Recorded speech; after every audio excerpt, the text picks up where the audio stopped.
ما به تمام مخلصان خود، با تمام آن کسانی که ما را احترام میکنند، ما را دوست میدارند، ما هم اونها را دوست میداریم، ما هم اونها را احترام میکنیم و فقط خواست من، مقصد منم برای بهبودی، برای جمعیت و برای خوب کردن اخلاق جوانها گذشتگان مادر رحمت و مغفرت کنه و آمین. خداوند هر جو باشی صحت و سلامت دیگه ابون سلامت باشی حضرت، سلامت باشی. بسم الله الرحمن الرحیم. این دهنشیرینی حاجی قبول دهنشیرینی گیرتون یک من مدام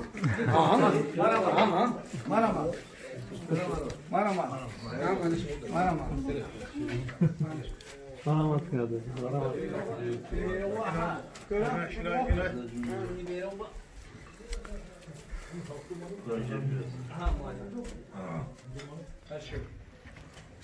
خوب بین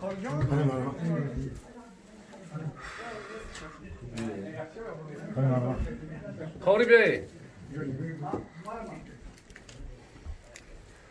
برادرای عزیز، کلانترهای خیلی خیلی گرامی، ما گفتستم که با این حیاتی ما بود نمیشه. ما در پیش یک جایی داریم، حتی حدیث پیامبر داریم، میگه این دنیا حلوتون خزیرتون. همین دنیا را پیامبر میگه میدونین چی خیلی هم شیرینه هم دلکشه. همین دنیا ببین چقدر شیرینه. و این الله مستخلفوکم فیها. یکی شما بدونین این مردم که در همین دنیایی که هم شیرین هم دلکشه، شما به حیث انسان‌هایی هستین که باید امتحان بسپارید. امتحان شما را الله میگیره. شما امتحان سپارنده این. بعد الله، بعد پیامبر چی میگه؟ فینظروا کیف تعملون. بعد میگه میدونین که خدای مهربان در عملها تو نظر میکنه. شما چی ها کردین؟ ولی اگر حاجی میرزای دنیا گذره، حاجی بابا، عزیزای خدا میگن که مردم چی میگه؟ قال الناس، میگه ما خلفه، یعنی میگه مردم میاید میگه که چند ساله بود، چند فرزند مونده. ببینید یعنی کو دکجای چی، همین مقصد از دنیا میپرسد. لیکن میگه انا ملائکه چی؟ و قالت الملائکه، یکی وقتی که من گذاشتم ملائکه بینشون میگه چی میگه؟ ما قدمه، این برای آخرتش چی روان کرده باشه. این مقصد در خانه قبر یگان عملی روان کرده است که استقبالش بگیرن. این حاضر ما آمدیم این استقبال بین، این مرحمت بین. عیناً همین استقبال و مرحمت نزد الله مهربان برای بندهایش که در دنیا اطاعت کردن، فرمان برداریش کردن. انمونها ملائکه های داره که بالای دست میگیرن و مقصد با تمامی همون هر چیزی که از عزت باشه شما را انجام میتن، با نسبت شما میکنن. برای این چیزها را ما باید در یاد فراموشی قرار ندیم. از بندگیمان این دنیا بسیار عمرش کمه. اینم شما راضی هر کدام تا پرسن چی دیدی همین دنیا؟ هیچی میگویی هیچی ندیدم. حضرت نوح 1050 سال به قول عبدالله ابن عباس 1050 سال عمر دید. وقتی پرسیدنش که حضرت چی دیدی؟ 40 عمر. گفت گذشت چون برق، چون خواب و خیاله. به خاطر نیست جز رنج و ملاله. همین دم دانم و این سختی جان، به فضل حق شود این مشکل آسان. گفت بچه‌م 1050 سال در همین غیر درد غیر غم هیچی ندیدم. 1050 اکا گفت حاضر که عزرائیل آمده مهمان ما یکی باید که امانت بگیره در فکری همین گفت تمام دیگه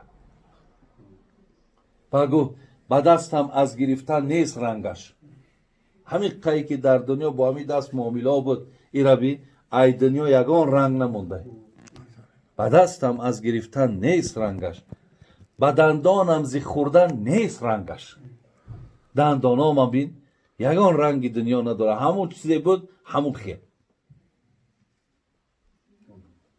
این دنیا معناش همینه که اینجا مادام 1050 سال نان گرفته کار کرده یگان اثرش در دنیا نیست یعنی معناش همینه که دنیا خودش هیچی نیست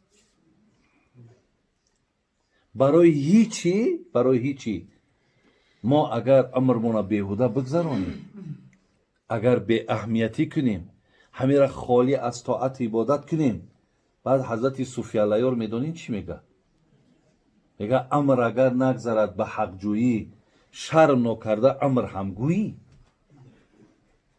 همین امری که در روی عبادت نباشه میگه بچم با همون امر میگویی عمر اگر نگذرد در رای مولا عمر هر گاو خر از او بالا عمری که اگر با خداشناسی نداشته باشد عمری که یک کاری درست ای نادرست که جدا کرده نتانی میگه عمر گاو خر از عمر تو بالاتره برای همین تقصیرات که من اندکک وقتم کم اگه دوست داشتنی به خاطر خدا مؤمن با مؤمن همه وقت بوده که محبت دوستوریش به خاطر خدا باشه که در یک حدیث دیگر باز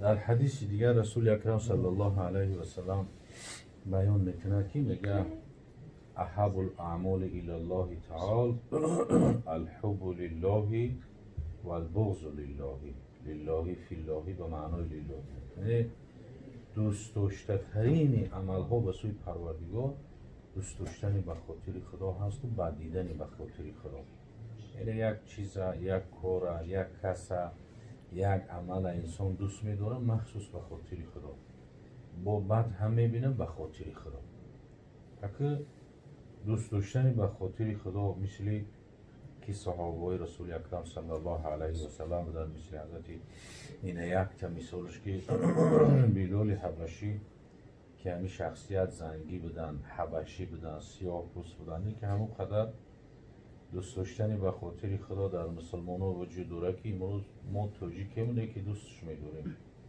خواه تاجیک خواه عرب خواه تمام مسلمانی که در کره زمین وجود داره همه بلال حبشی را دوست میداره حالا که حضرت بلال نه تاجیک هم میدونیست نه تاجیکستان و نه مورا و نه میلاد مونه نه لفظ مونه یکی دوستش میداریم به خاطر چی دوست داشتنی به خاطر خدا هست یک مراتب میگه حضرت بلال رضی الله تعالی عنه را یکی از صحابه میگه همراهش یک کمتری صحبت کردن گپ زدن بعد در دوام صحبتش میگه حضرت بلال یبن سودا گفت یبن سودا به معنای میشود که ای پسر سیاه یا که کسی که مادری تو سیاه پوسته یبن سودا بلند شد این گفته که حضرت ابوذر غفاری بود یک از صحابه پیامبر صلی الله علیه و سلم یبن سودا پیامبر خدا صلی الله علیه و سلم خبر دادن که ابوذر غفاری همین سلمان یبن سودا گفت یه پسر سیاه گفت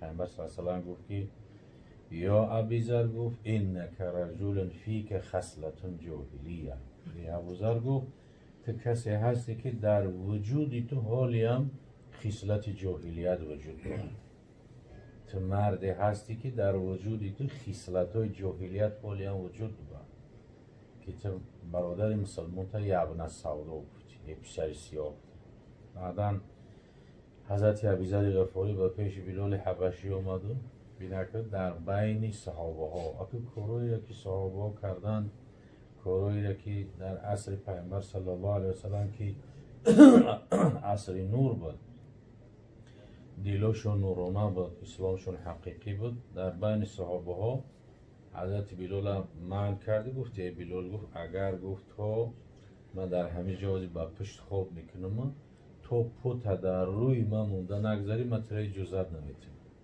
ببین از همه در کمی انسان از جای با قدر و جای مثلا که تفاخرش و حسنش همه روح هست، لیکن امیل همه قدر فیدو کرد در یک زنگی در یک حبشی که گفت تو پوت در روی من مونده نگذاری نمیمونم که تو بگذاری.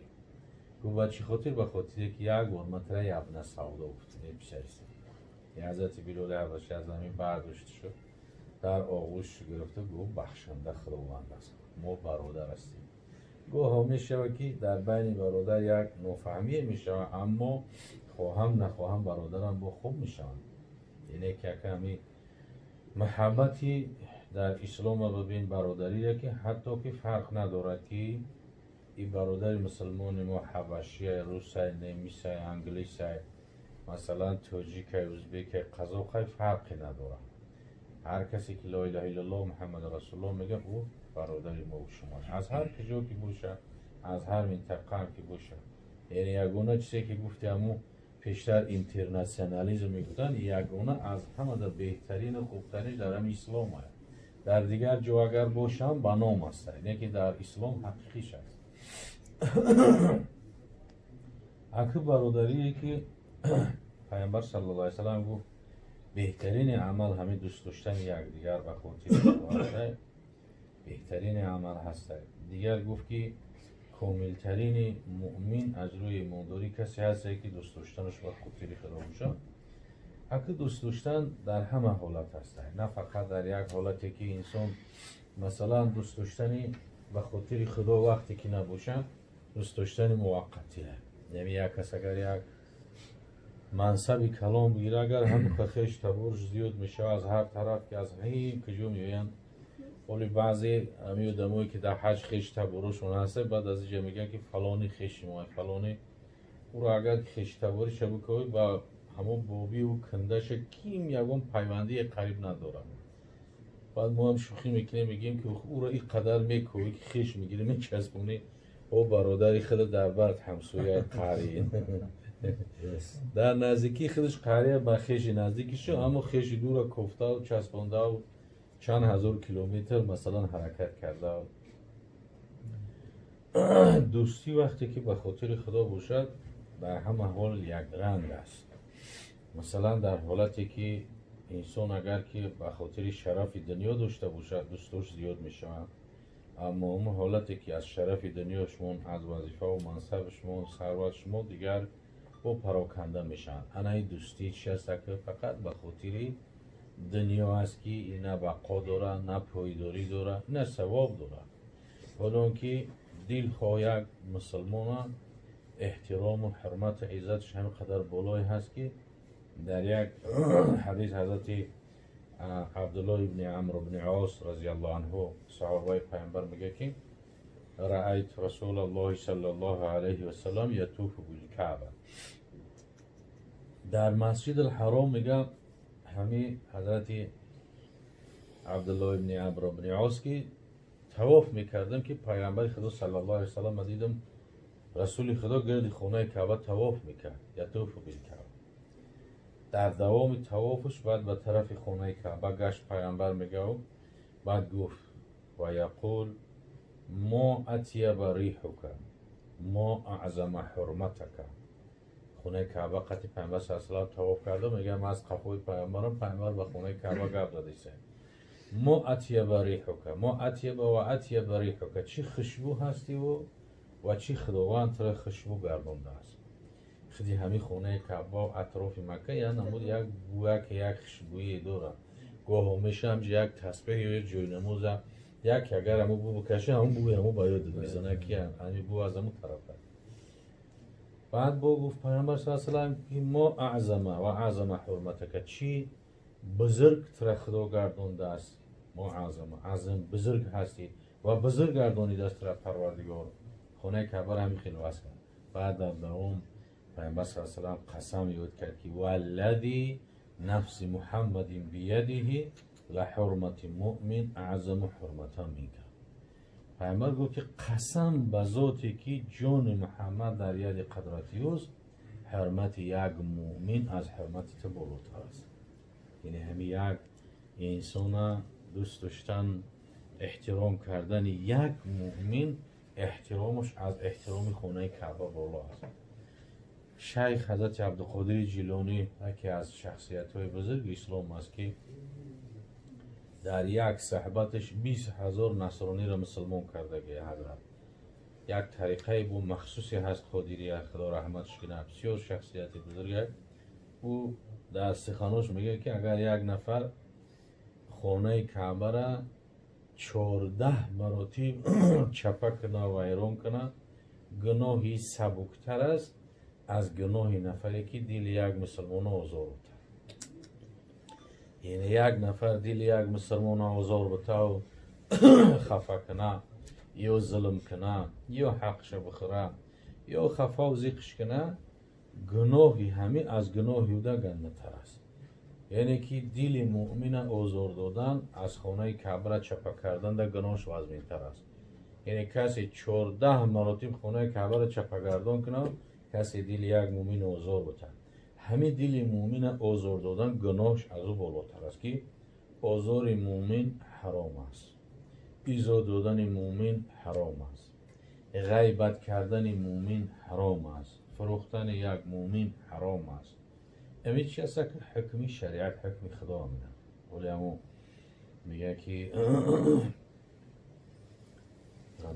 کعبه بنیادی خلیل آذر است، دل نظرگاهی جلیل اکبر است. اگر کعبه را خلیل آذر دیوارش بنا کرده باشه از سنگ، از مثلا دیگر چیزا، اما دل نظرگاهی جلیل اکبر است. از هزاران کعبه یک دل بهتر است. از 1000 کعبه در یک دل بهتر است. دل نظرگاهی جلیل اکبر است.